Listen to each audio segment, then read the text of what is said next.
Foco. Será que a atenção se tornou o recurso mais escasso nos dias de hoje? Esse é o tema fundamental do livro Foco, a atenção e seu papel fundamental para o sucesso, do autor Daniel Goleman. E a resposta é simples. Sim, prestar atenção é uma habilidade esquecida, mas cada vez mais valiosa. À medida que o mundo evolui aceleradamente, torna-se cada vez mais fácil distrair-se, isolar-se e sentir-se perdido com tanta informação e tantas coisas acontecendo. No entanto, se você quer ser bem-sucedido, produtivo e ter relacionamentos pessoais e profissionais melhores, precisa desenvolver seu foco. Pode apostar, esse resumo nos ajudou muito aqui no 12 Minutos. Separamos as melhores dicas para você aumentar seu nível de atenção e mandar bala. Afinal, aqui nós também temos a mania de fazer muitas coisas ao mesmo tempo. Por isso foi um prazer focar bastante no livro e preparar este resumo para vocês.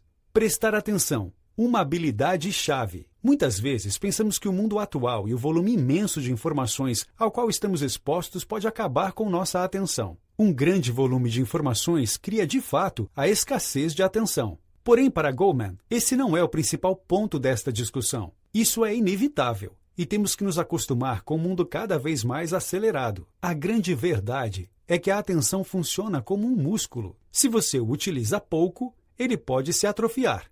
Mas se você trabalha este músculo, ele cresce e se desenvolve. Atenção é algo que molda a realidade das pessoas. Pense no quanto a sua visão de mundo é moldada pelas coisas nas quais você presta atenção. Cada coisa na qual você decide focar é um filtro na maneira como você vê o mundo e aprende. Goleman cita o grandioso mestre Yoda de Star Wars nesta passagem. Seu foco é a sua realidade. É essencial, portanto, que escolhamos com cautela onde gastamos nossa atenção, para determinar o que queremos ver e ser. 2 tipos de distrações. Existem 2 tipos principais de distrações: as distrações sensoriais e as emocionais. Distrações sensoriais são fatores externos que estimulam nosso cérebro, como, por exemplo, barulho, novas cores, sabores, cheiros e sensações. Ao longo do tempo, nosso cérebro é bastante eficiente para se desligar deste tipo de distração. Isso ocorre naturalmente, quando, por exemplo, você estuda e ouve música. Já a distração emocional ocorre quando, por exemplo, ouvimos nosso nome, temos um problema em nossas vidas ou terminamos um relacionamento. Aqueles que têm um foco mais imune às turbulências emocionais geralmente são menos abalados por crises e mantêm suas vidas nos trilhos durante este momento. É preciso saber lidar com esses 2 tipos de distrações para manter nossa atenção focada. Se você tem a atenção focada, o cérebro conecta as informações que já sabemos às novas informações, criando novas conexões neurais. Quando não estamos focados, nosso cérebro não faz estas conexões, o que prejudica a retenção do conhecimento. Quanto mais distraídos estamos, menos conteúdo capturamos, pois nosso cérebro fica impossibilitado de fazer as conexões entre o que já sabemos sobre um assunto específico e o que não sabemos sobre aquele assunto. Quando lemos um livro ou um resumo do 12 Minutos, nosso cérebro cria uma rede de caminhos que une ideias a experiências. Para ser capaz de ler profundamente, o chamado Deep Reading, é preciso ter concentração constante e estar imerso no assunto. Você não conseguirá grandes resultados no seu aprendizado pulando entre fatos sobre assuntos e conteúdos diversos. Não viva no automático. O cérebro possui 2 sistemas mentais semi-independentes e cada um deles tem suas características. Um deles funciona de baixo para cima, mente bottom-up, e outro que funciona de cima para baixo, mente top-down. Entender esse funcionamento é essencial para desenvolver seu foco e saber qual área está agindo em cada momento. Mente bottom-up possui alta capacidade de processamento, resolvendo problemas de forma involuntária e automática. Não somos capazes de perceber seu funcionamento. Ela é rápida e precisa de pouca energia para funcionar. Por isso, na maioria das vezes, assume o comando. Ela gerencia nossos modelos mentais de como percebemos o mundo. Ela processa informações por associação, é intuitiva. Ela é guiada pelas emoções, portanto, é impulsiva. Ela funciona em modo multitarefas e filtra nossa percepção para nos mostrar o que ela julga relevante. Essa parte do cérebro começou a se desenvolver milhões de anos atrás, quando nossos instintos principais eram voltados para a sobrevivência. Por isso, ela geralmente atua trazendo pensamentos de curto prazo, impulsos e decisões rápidas. Mente top-down. Nossa consciência reside aqui, onde temos controle e a gerenciamos através das nossas intenções. Essas atividades mentais ocorrem no neocórtex, monitoram e podem, de certa forma, direcionar a mente top-down. Ela é mais lenta e consome esforço e energia para ser utilizada. Por isso, ela não é capaz de trabalhar por muito tempo sem pausas. Requer esforço voluntário para ser utilizada. Nela mora o autocontrole, nossa capacidade de sobrepor os pensamentos da mente bottom-up. Ela é capaz de aprender novos modelos, novos planos e parcialmente tomar conta das nossas respostas mentais automáticas. Consegue processar apenas uma informação de cada vez e precisa analisar bastante antes de chegar a uma resposta.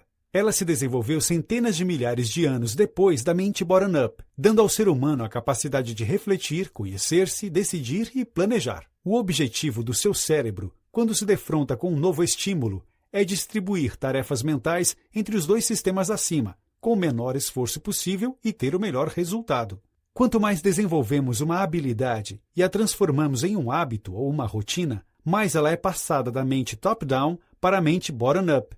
Já ouviu falar de atletas que fazem um exercício tantas vezes que ele acaba ficando na sua memória muscular? Na verdade, o fenômeno que ocorre é o cérebro deixando essa repetição cada vez mais automatizada. Essa automatização libera nossa atenção para que possamos aprender coisas novas e nos desenvolvermos. Assim, um dos segredos de desenvolver seu foco é simplesmente transformar suas principais atividades em hábitos e fazer com que seu cérebro bottom-up consiga assimilá-los. Quanto mais você expõe seu cérebro a um volume maior de informações, sua capacidade de controlá-lo fica reduzida. Quanto mais distraído você está, mais propenso a erros, cansaço mental e estresse. Os circuitos bottom-up absorvem hábitos rápido e silenciosamente durante o dia. E embora isso seja útil se você tem bons hábitos que quer desenvolver, caso você tenha uma má rotina e muitas distrações, esse sistema também pode assimilar estas situações e entendê-las como rotinas, que criamos inconscientemente. Existem muitas armadilhas para sua mente bottom-up, muitas vezes utilizadas até mesmo por campanhas publicitárias. Lembra daquela modelo sorrindo no comercial de bebidas? Sim, a ideia é que você associe isso ao hábito de beber, e assim, beba mais. Devagar e ter um foco solto também tem seu papel. Nem sempre pode ser valioso ter o foco limitado a uma única coisa, ou toda a atenção voltada somente para um único objetivo. Manter seu foco aberto e manter seus pensamentos à deriva também tem um papel importante. Porém, em vez de divagar em direção a algo perdido, é sempre possível ir na direção de coisas que sejam valiosas e daí surgirem grandes insights. Obviamente, é cada vez mais difícil ter tempo para ficar sozinho com você mesmo, relaxar e refletir. Mas é muito importante que você tenha estes momentos, pois eles são capazes de aumentar dramaticamente seu potencial criativo e sua imaginação. Para tarefas simples, que demandam pouco foco, como por exemplo, colar envelopes de cartas, vale a pena deixar sua mente à deriva e abrir espaço para divagações. É claro que para muitos isso pode ser desafiador. Pessoas acostumadas com rotinas extremamente corridas, executivos e profissionais da informação, muitas vezes têm dificuldades para se desligar do assunto em foco e explorar novas ideias, possibilidades. Uma técnica citada por Goleman para resolver isso foi adotada por Peter Schweitzer. Ele trabalhava com criptografia e sempre se via em situações intensas de análise de dados para desvendar combinações e segredos encriptados. Essa é uma tarefa que exige muito foco. Porém, ele decidiu realizar estas atividades enquanto caminhava, para ter mais estímulos externos e trabalhar outras áreas do cérebro. Existem também as pessoas que têm grandes dificuldades de concentração e que mantêm seus cérebros à deriva, com uma forte disposição para divagar. Estas pessoas são mais espontâneas e têm algumas habilidades interessantes, como capacidade de improvisar e fazer conexões entre áreas mais distantes do cérebro. Muitos rappers estão nessa categoria, por exemplo. Em alguns casos, isso pode até ser resultado de uma doença chamada de transtorno de déficit de atenção, ou TDA. Aprenda a ser criativo, divague com foco. Para desenvolver sua criatividade, é preciso passar por 3 etapas principais. Orientação, quando olhamos para fora e buscamos todos os tipos de informações que poderiam nos ajudar. Atenção seletiva, quando focamos especificamente no desafio que queremos resolver. Entendimento, quando associamos as informações livremente para deixar que a solução apareça. No mundo atual, onde quase todos têm acesso às mesmas informações, o valor criado vem da síntese, a habilidade de combinar ideias de novas maneiras, resolvendo problemas de alto impacto. A habilidade de divagar deixa sua mente mais livre para fazer estas combinações, enquanto uma agenda travada e cheia de compromissos te fecha para estas possibilidades. Um estudo de Harvard chamado O Poder das Pequenas Vitórias descobriu que as melhores ideias fluem quando as pessoas têm objetivos claros, mas também liberdade para saber como alcançá-los. Se você quer ser criativo, é importante sempre dar ao seu cérebro este tempo para pensar livremente. O mais importante é ter várias pequenas vitórias no caminho do seu objetivo e ir iterando até que o problema seja resolvido. Encontrando o equilíbrio. Pode parecer difícil de aceitar, mas o que mais nos distrai não são as pessoas ao nosso redor, mas sim nossa própria mente. Para conseguirmos nos concentrar, é preciso sermos capazes de silenciar nossas interrupções internas. Para atingirmos este estado, Goleman recomenda a prática da filosofia de Mindfulness. A premissa é simples. Quando nos voltamos para nossos sentidos e focamos em percebê-los a todo o tempo, os ruídos do nosso cérebro são silenciados e os circuitos mentais se aquietam para os assuntos pessoais que te distraem. Seu cérebro vive um conflito constante entre divagar e perceber exatamente onde você se encontra naquele momento. Se você usa sua energia para divagar, sua percepção do mundo naquele momento fica reduzida. Porém, se você foca em perceber o seu meio e os estímulos do mundo, seu cérebro abandona as divagações. É importante encontrar seu ponto de equilíbrio e garantir que seus pensamentos e sua performance estão indo ao encontro de seus objetivos. Se seu cérebro mantém foco constante por muito tempo, ele se cansa, e você pode chegar ao ponto de exaustão cognitiva, tornando-se incapaz de aprender. Os principais sinais de exaustão cognitiva são queda na produtividade, irritabilidade e falta de energia para pensar. Para restaurar sua energia mental e mantê-la sempre em um alto nível, você precisa alternar entre a atenção voluntariamente focada e permitir que a mente relaxe e divague. Para atingir esse meio termo, de tempos em tempos, faça algo relaxante, dê uma caminhada, brinque com os seus filhos, faça algo que não requeira uma concentração grande. Descubra sua voz interior. Atingir seus objetivos é algo que requer trabalho duro, foco e sacrifício, ou seja, força de vontade. Força de vontade, segundo pesquisas citadas por Goleman, tem alta correlação com sucesso profissional. Para desenvolver seu foco, você vai precisar desenvolver sua força de vontade. E a forma mais efetiva de desenvolver sua força de vontade é fazer o que você ama. Algo alinhado à sua voz interior. Sua força de vontade aumenta se seu trabalho reflete seus valores pessoais. Steve Jobs sempre aconselhou que não devemos deixar a voz de outras pessoas apagarem nossa voz interior. É preciso também seguir nossos corações e intuição, pois eles sabem o que queremos ser e onde queremos chegar, ele dizia. Nossos sentimentos irracionais e reações biológicas a informações são circuitos bottom-up, que simplificam nossas decisões, guiando nossa atenção entre as melhores opções. Quanto melhor nos tornamos em ler estes estímulos, melhor nossa intuição se torna. É preciso nos conhecermos para evoluir nosso foco. O poder da resiliência emocional. A resiliência emocional entra em ação quando nos recuperamos dos reveses da vida. Pessoas altamente resilientes têm sua área pré-frontal esquerda do cérebro, parte do nosso mecanismo top-down, mais desenvolvidos, para evitar que as emoções sequestrem sua habilidade de pensar. Desenvolver-se como indivíduo é essencial para que você consiga se tornar emocionalmente resiliente. É possível fazer isso de duas maneiras, ambas focando em entender como você opera. A primeira delas é o autoconhecimento. Se você consegue entender suas forças, fraquezas e seus gostos, conseguirá trabalhar estas qualidades para se desenvolver emocionalmente. A segunda é utilizar-se da metacognição. Se você entende os processos que te levam a aprender novas coisas e os processos que te atrapalham, será capaz de inibir os hábitos mentais problemáticos.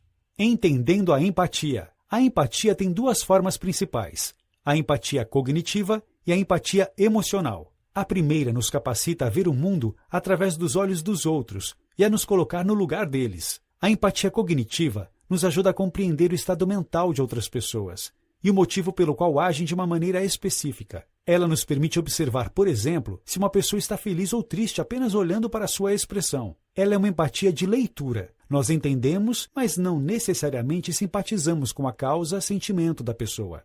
Psicopatas, por exemplo, usam este tipo de empatia para manipular pessoas de acordo com seus interesses. Já a empatia emocional nos permite sentir o que os outros estão sentindo. Ela é um fenômeno físico que faz com que nos sintamos tristes e felizes a partir de um estímulo de outra pessoa. Este tipo de empatia se baseia no compartilhamento real do sentimento com a outra pessoa. Entender como funciona a empatia é essencial para desenvolver nossa habilidade de foco. pois quanto mais empatia temos com a outra pessoa, mais ela sente que nos importamos e mais ela se sente ouvida. No entanto, existem momentos em que precisamos nos isolar das emoções derivadas da empatia para nos mantermos calmos e concentrados no que precisa ser feito, mesmo com complicações emocionais. Entenda o sistema como um todo. O ser humano é uma criatura que, por natureza, pensa no curto prazo. Temos o hábito de focar no imediato e esquecer o longo prazo, não adotando um modelo de pensamento sistêmico, no qual temos uma visão do todo. Essa predisposição é inata e vem da nossa mente bottom-up. É preciso treinar nossa mente para que ela sempre leve em consideração esse contexto mais amplo, pois quando tentamos resolver um problema focando somente no resultado a curto prazo, acabamos chegando a soluções parciais e temporárias. Um exemplo interessante disso, adotado por Goleman no livro, é o problema dos engarrafamentos. A solução de curto prazo é simples, apenas aumentar a largura das estradas. Mas, a longo prazo, os engarrafamentos voltam a acontecer e o transporte de massa deixa de ser viável. Nosso modelo mental incompleto sobre engarrafamentos existe pois não levamos em conta as dinâmicas sistêmicas do transporte como um todo. Nossas percepções e modelos mentais são derivados das habilidades que ajudaram nossos ancestrais a sobreviver na selva, baseando-se em um pensamento local, e na maioria das vezes não funcionam para entender os sistemas do mundo atual. Se confiarmos apenas neles, corremos o risco de sermos o sapo dentro da panela com água que alguém colocou no fogão. Vamos morrer cozidos, sem entender o motivo. Focar no contexto mais amplo de qualquer problema nos capacita a pensar não somente nos efeitos imediatos, mas também no futuro distante. Como os líderes conseguem direcionar as pessoas? Para liderar, ter foco é uma habilidade essencial. E neste caso, foco significa não apenas o foco do líder, mas a capacidade de direcionar os liderados para o caminho certo, que está alinhado aos objetivos da organização. Para um líder, saber direcionar é mais importante até mesmo do que suas qualificações profissionais ou seu QI. Líderes bem-sucedidos possuem autoconhecimento e sabem capturar a atenção dos seus liderados. Sabem também que para dar direcionamento a eles, é preciso dar significado ao direcionamento. Líderes bem-sucedidos sempre estão buscando novas informações, pois precisam entender o sistema onde atuam e ter uma ótima sinergia entre sua realidade emocional e a das pessoas que lhe busca inspirar. Um dos maiores desafios neste caso é saber ouvir, que é uma característica relacionada à empatia emocional. Atualmente, não saber ouvir é quase uma epidemia nas empresas.